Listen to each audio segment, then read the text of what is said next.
পবিত্র ঈদ উল ফিতর উপলক্ষে নওগাঁর নিয়ামতপুর উপজেলার সর্বস্তরের জনগণকে আন্তরিক শুভেচ্ছা ও অভিনন্দন জানিয়েছেন মারকাজুল উলুম আল ইসলামিয়া মাদ্রাসার প্রতিষ্ঠাতা ও পরিচালক হযরত মাওলানা মুফতি শাহ জামাল উদ্দিন নুমানী।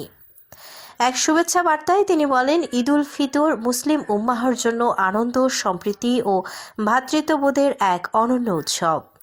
দীর্ঘ 1 মাস সিয়াম সাধনার পর এই ঈদ আমাদের মাঝে নিয়ে আসে শান্তি, সহমর্মিতা ও পারস্পরিক ভালোবাসার বার্তা। তিনি আরও বলেন, ঈদের আনন্দ যেন সমাজের সকল স্তরের মানুষের মাঝে ছড়িয়ে পড়ে এবং ধনী গরিব নির্বিশেষে সবাই যেন এই খুশিতে অংশ নিতে পারে, সে বিষয়ে সকলকে সচেতন হওয়ার আহ্বান জানান। শেষে তিনি মহান আল্লাহর কাছে দেশ ও জাতির সার্বিক কল্যাণ, শান্তি ও সমৃদ্ধি কামনা করেন এবং সকলের সুখী, সুন্দর ও নিরাপদ জীবন প্রত্যাশা করেন। দেশ বাংলা টিভির ক্যামেরায় সাক্ষাৎকারটি গ্রহণ করেছেন প্রতিনিধি মোহাম্মদ রুহুল আমিন শেখ। আসসালামু আলাইকুম ওয়া রাহমাতুল্লাহি ওয়া বারাকাতুহু।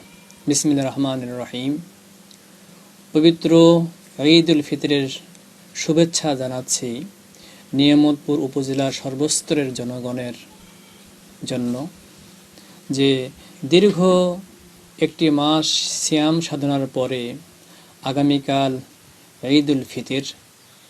এই ঈদ আমাদের জন্য বয়ে আনুক সুখ, সমৃদ্ধি, ভ্রাতৃত্বর বন্ধন, এই কামনা করছি।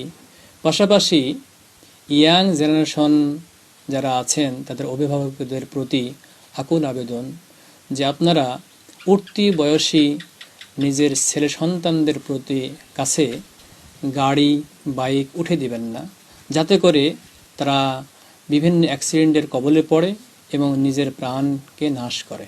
পরিশেষে সকলকে জানাই ঈদের শুভেচ্ছা। ঈদ মুবারক।